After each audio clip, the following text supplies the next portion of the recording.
जेएसटीयू जिंदाबाद जिंदाबाद जिंदाबाद। हमारी इंडस्ट्री जिंदाबाद जिंदाबाद जिंदाबाद। हमारी एकता जिंदाबाद जिंदाबाद जिंदाबाद। मेरे साथियों और हमारे कई आपके जूनियर साथी हम सब जिंदाबाद। मिलकर लड़ेंगे, मिलकर लड़ेंगे। गवर्नमेंट से अपने हक लेकर रहेंगे, गवर्नमेंट से अपने हक लेकर रहेंगे।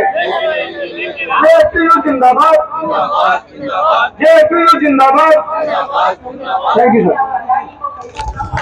नमस्कार, मैं हूँ नई दिल्ली के जंतर मंतर पर। नई दिल्ली के जंतर मंतर पर मैं बता दूँ, जनरल इंश्योरेंस एसोसिएशन द्वारा जो है यहाँ पर मीटिंग रखा जा रहा है। जिस तरीके से समान काम का समान वेतन होना चाहिए, कहीं ना कहीं इनको समान जो पेंशन है वो नहीं मिल रही है।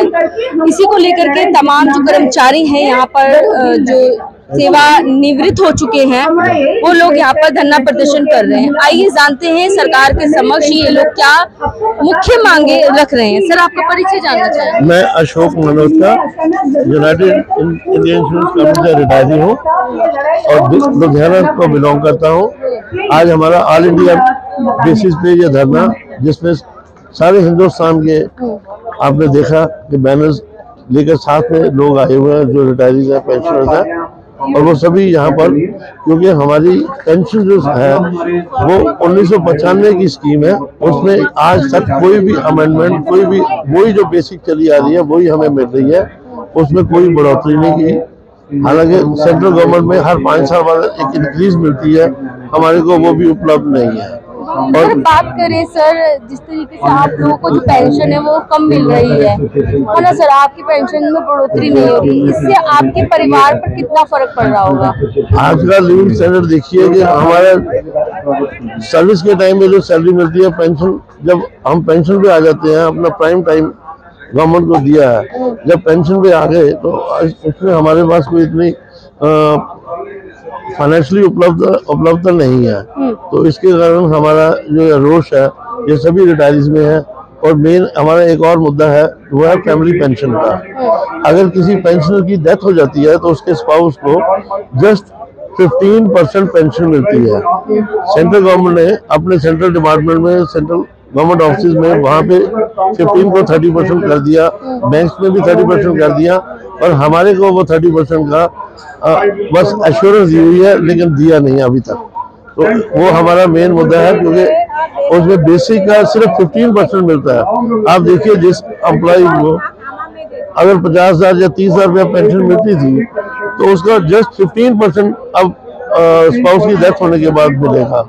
तो सर, काफी आप लोग संघर्ष कर रहे हैं इस चीज को लेकर के। आप लोग, आपकी फैमिलीज जो है वो भी कहीं ना कहीं इसको लेकर के टेंशन में रहती होगी कि ऑब्वियस है, वो भी टेंशन में है कि इतने पैसे में गुजर कैसे होती है। महंगाई चरम सीमा पर है, बहुत बुरा है।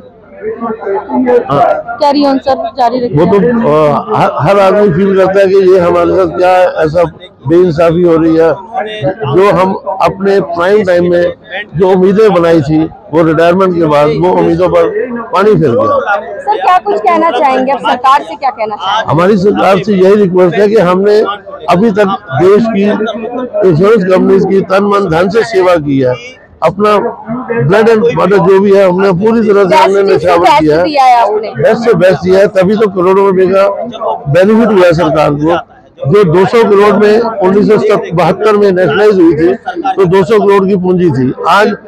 आज की डेट में आज तक हजारों करोड़ रुपया हमने गवर्नमेंट को एज इनकम दे दिया, डिविडेंड दे दिया, लेकिन पेंशनर्स के बारे में सरकार कुछ सोच नहीं रही। उसके बारे में हम सभी बड़े मायूस हैं। आपको जैसे हेल्थ की तरफ से सरकार द्वारा जो हेल्थ की सुविधाएं होती है वो मिल रही है आप लोग? वो भी पूरी नहीं मिल रही। हमारी वो भी कोशिश है कि हमारी जो ग्रुप मेडिकल पॉलिसी है उसमें सुधार किया जाए। सरकार तो कहती है ना, सेवाएं तो उन्होंने बहुत ली, लेकिन सरकार कहती है जब आप रिटायर हो जाएंगे आपको हेल्थ की सुविधाएं दी जाएगी, आपको पेंशन की सुविधाएं दी जाएगी। लेकिन जब सरकारी जो कर्मचारी होते हैं वो जब रिटायर हो जाते हैं, तो ये सब सरकार के जो वादे होते हैं वो कहीं ना कहीं झूठे नजर आते हैं।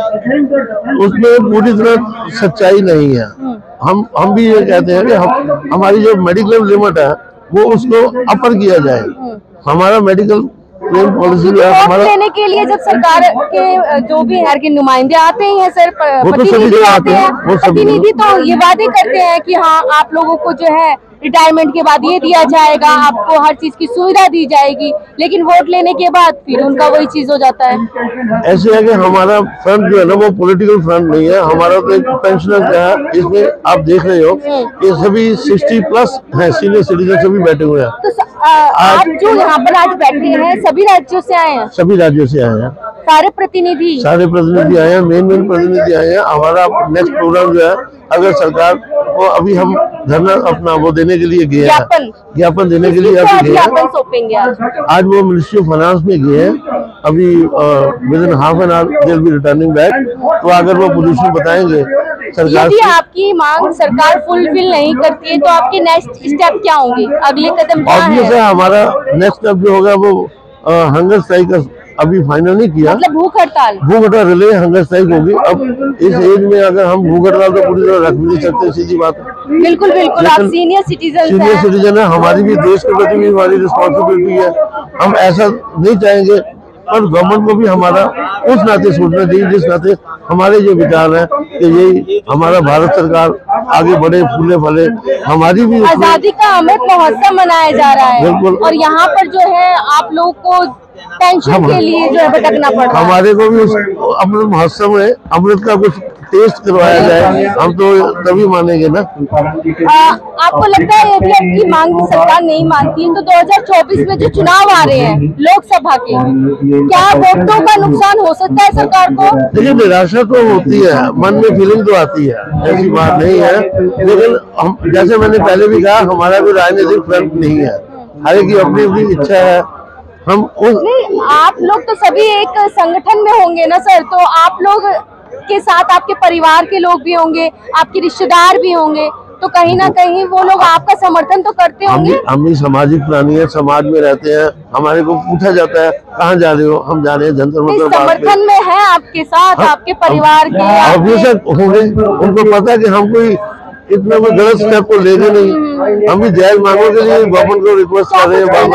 सरकार से क्या कुछ कहना चाहेंगे जनता से, क्योंकि जनता जो है जनार्दन होती है, जनता चाहे तो सरकार को बना दे, जनता चाहे तो सरकार की गद्दी को हिला दे, उन्हें नीचे गिरा दे।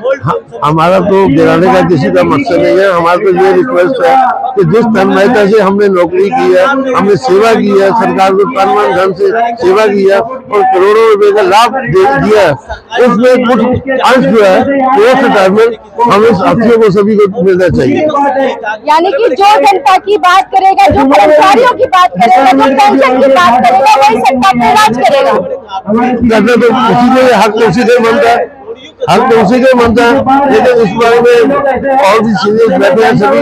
हमारा तो जैसे मैंने कहा फ्रंट पॉलिटिकल नहीं है, लेकिन रिक्वेस्ट करना हमारा धर्म है।